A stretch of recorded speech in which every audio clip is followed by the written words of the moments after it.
Hey,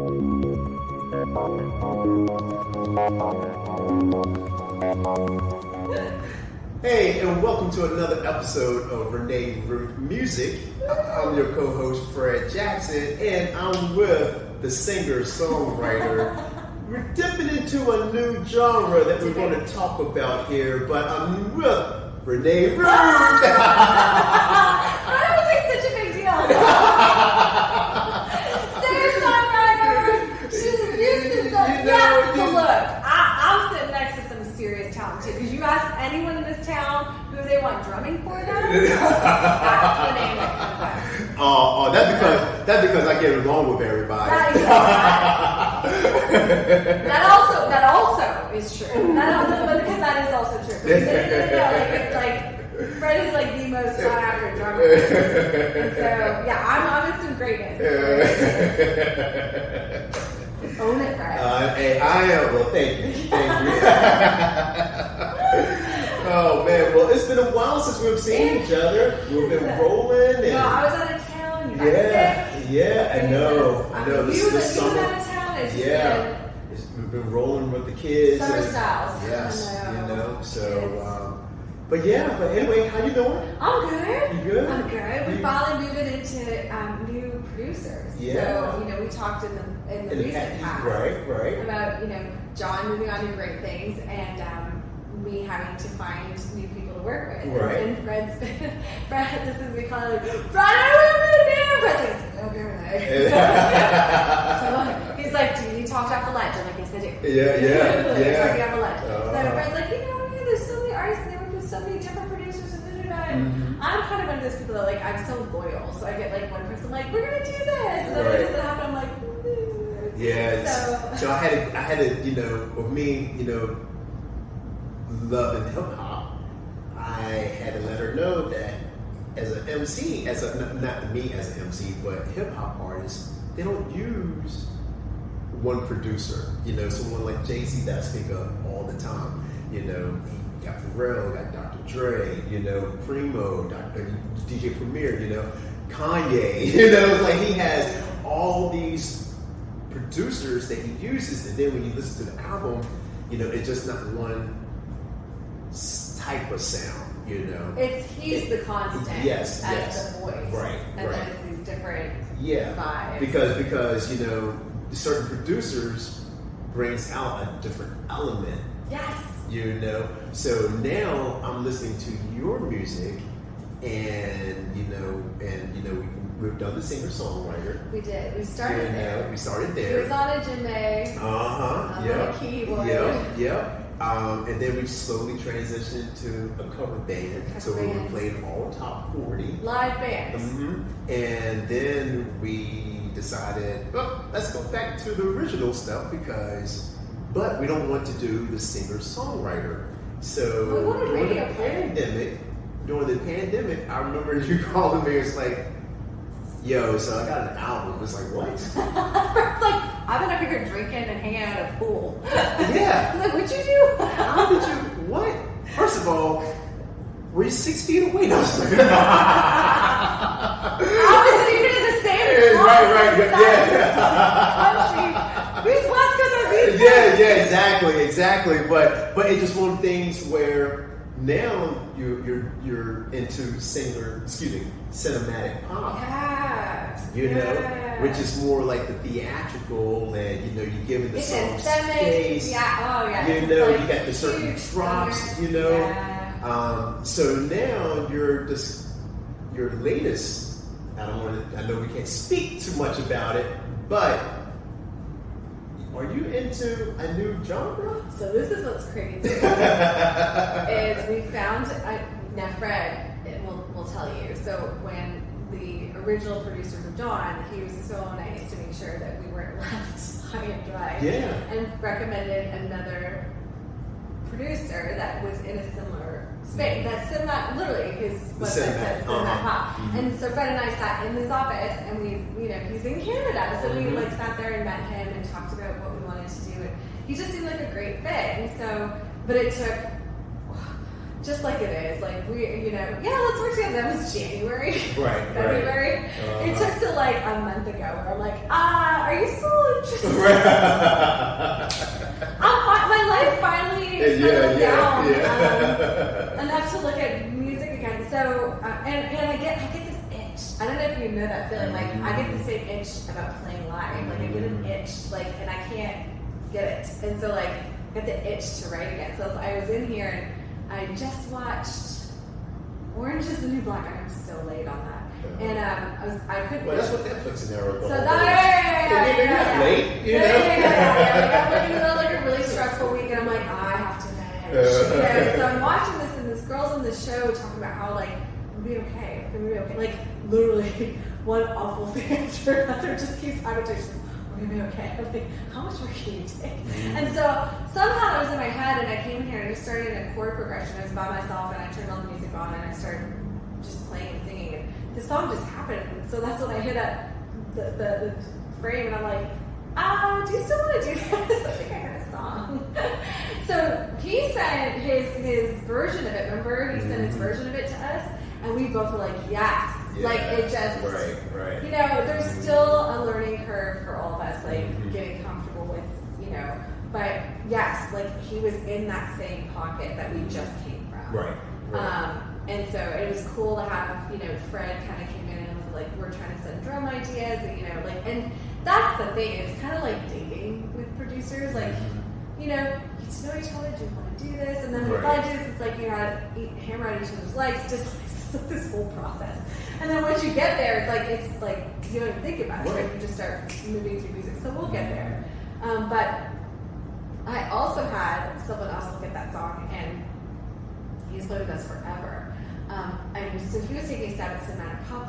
We know him in a very EDM space, because that's what we were doing live. Actually, we were live looping, and like it was this really cool thing we started doing.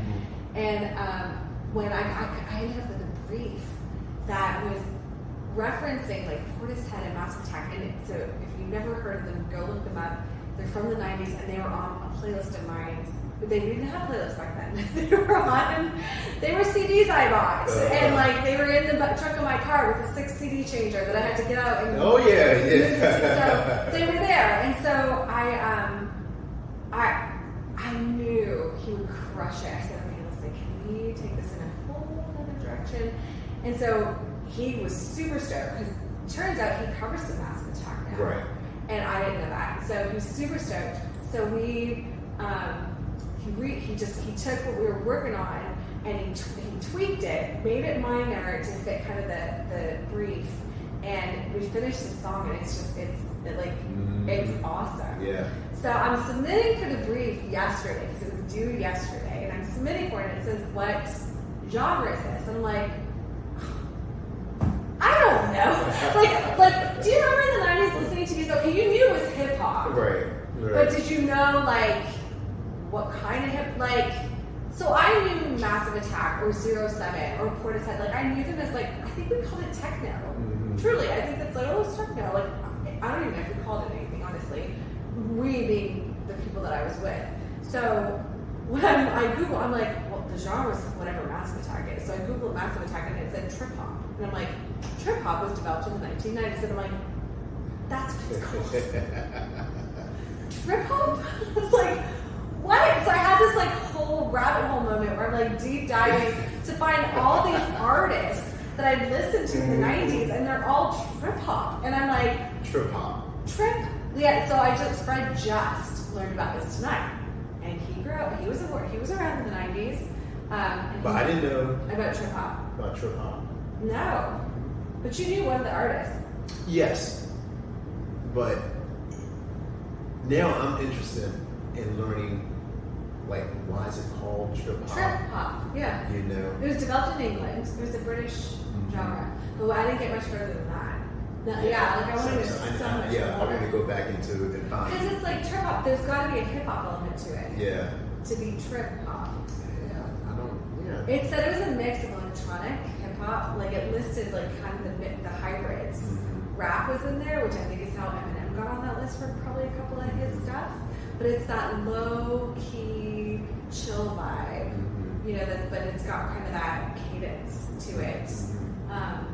So yeah, I mean, this really cool song got made out of it. Yeah. That Right. I like fingers crossed there's a major TV network that was looking for that. Yeah. So Yeah. it got pitched. So we'll see. Yeah. But yeah, I mean, we were just talking about the fact that like we didn't even know, like, cinematic pop. I can't even pick that as a genre when I'm uploading to iTunes. There's still like pop, jazz, rock, or like if, you know, hip hop. But if you were to take any of those genres, electronica, right? If you take any of those genres and you look them up, there's all these subgenres Right. that have spun off and have become, you know, like house, deep house. Like they've become these other things, and it's like, why? So I know for us, the reason it became cinematic pop is because everything was so endemic. Right. It was almost trailerized. Like everything we did, we could have put on like a Marvel movie. Right. Right. And I'm like, what's the? So when I was thinking, I thought we came up with cinematic pop. Because when I was like, it's pop, but it's not like your traditional pop. And I said cinematic because of the whole idea of a trailer. Right. Like, I kept getting told when I would play this stuff at sync conferences or for sync agencies or for, you know, oh, this sounds like it could be in a James Bond movie, or this sounds like it could be, and it sounded that way because when John and I sat down to decide what I wanted to write, I wanted big. Mm-hmm. Like I wanted people to feel, like I wanted you to get taken away by the music. Like I wanted it, but I didn't want it to be, I wanted it to have the EDM vibe, because that's what electron, like techno, that's what they do so good at, is that like, it is the great builds and then the breaks. Right. And that, like, it's just this incredibly emotional experience. But I wanted it more mainstream. Like, I wanted it in something that most of the public could digest. Mm-hmm. And part of that came with the lyrics, because if you listen to kind of EDM or techno in that genre, it's very repetitive lyrics. Right. They're very, they're ambiguous in their meaning, which I love also. Like, it's these phrases that could mean 1,000 things or nothing at all. And, you know, where I wrote songs, right. like, they had a story, they had, you know, I was a songwriter. And so I think when I took that and combined it with the other, it ended up in a space where it had that pop vibe there, like in Taylor Swift, like that kind of thing. But it had this cinematic, so cinematic pop. And I thought, oh, I just came up with a new genre. And then his website said cinematic. I was like, what? Don't you love that? Like, you think you've created something and you know, like 6 other people did it at the same time. So yeah, like that's how cinematic pop was born. And so now that we're moving into trip hop, it's funny because, you know, a lot of the trip hop stuff is, it has structure. Because, you know, we used to cover 07. So little did Fred or I know that we're covering 07. I just said it's a song I loved from the 90s. We cover it, and it turns out it's trip hop. And it turns out Fred's drumming the trip hop beat. Never having heard the song. Like tonight, I was like, do you remember this song? And I'm like, play. And I'm like, how did you do the drums just like this? And you never heard the song. How did that happen? Right. But Matthew was playing the keys. And now what's so funny is, I knew I loved the song, but I wasn't listening to it. So when we did 07, Matthew went back and got those sound patches. And he so craftily added them, and now I'm sitting there going, he took those from the song. And I didn't appreciate it enough. That's because I didn't know. Do you know what I'm saying? Like, he went to the trouble in our cover to add the right sound elements. Yeah, and I wasn't like, that's from the song, because I didn't recognize it. Because I just had this memory of these songs, like driving in a Grand Am that my dad owned, backfields of, you know, Ontario, watching cows and sitting with the windows down the top of my legs. That was like the best thing to do on Sunday drives. Throw on some CDs, get in the car, and waste some gas. That's what we did. Because gas was like 99 cents I mean, a gallon. it was so cheap. $20 filled you up for the whole week. You could take a lot of drugs and not feel bad about it. Yeah. And it was funny because it was something that happened. That kind of thing was multinational, because we did that in Canada. And when I came here to school, and the guys that I went to school with, I mean, I found people that did that here. Like, he'd be like, here, we're going to take a drive, got some new songs. Yeah. I was like, let's go. Yeah. It'd be like 9 o'clock, the sun will be setting. We're taking these beautiful, because we're doing these gorgeous, and the music is just rolling. Yep. Like, Yep. it was awesome. Oh yeah. Oh yeah. Do you do that now? Do kids do that now? Actually, in a couple of years. When your kids are driving? Are your kids doing that now? well, I will answer that question. We'll come back to 2 years from now. in 2027. We'll come back to you in 2026. Yeah. See, that's the cool thing too, is that like this culture with age, like there is that ageism thing is gone. Like they're just, people are just like, do you make good X? Right. Right. Do you, do you do X well? And that's really what, which is awesome, but the Gen Zs, that's really what they care about. Right, yeah. It's not what you look like, or it's not that what the 90s did, which was very visual, The artistry was only half of what it needed to be. Right, right. Where like I think in the 50s and 60s, it was still about the artistry. Like it went like, when you look at the Beatles, they were some fugly dudes. Yeah. But I mean, they were endearing in their little way because of the music that they made and what they created. Yeah. So I think it's turned into that now too, which is good for us because we're not, it's good for us. Exactly. Yeah. Well, let me see what else we. Is that it? Did I cover? I think I ran through the whole thing. I believe question. that was it. Was that it? Yeah. So we're gonna get. I told Fred he needs to dig back into his hip hop roots because when we met, you were hip hop, and I was a singer songwriter. Yeah. And so he had to kind of bend a little. Oh yeah. To fit into my vibe. Yeah. I don't think I bended at all to fit Well, into yours. you're the artist. That's a little Fred. You are the artist. You don't change. I'll adapt to you. But little did we know we had this genre that was So yeah, check out trip hop. Yeah. And when you see it's called Fire and Rain, that's the name of the song that I wrote. That's trip hop. Yeah. And so when you see that come up, man, it's a cool. I can't wait to play it. It's a cool. Get live. It's gonna be so I got my ideas coming. I know you're over now. The kids gonna sound like it's gonna be so cool. Yeah. Check. Look, we'll run some video footage of that. So stay tuned for that. Definitely. And we'll see you again next week. Thanks for joining us. Cheers.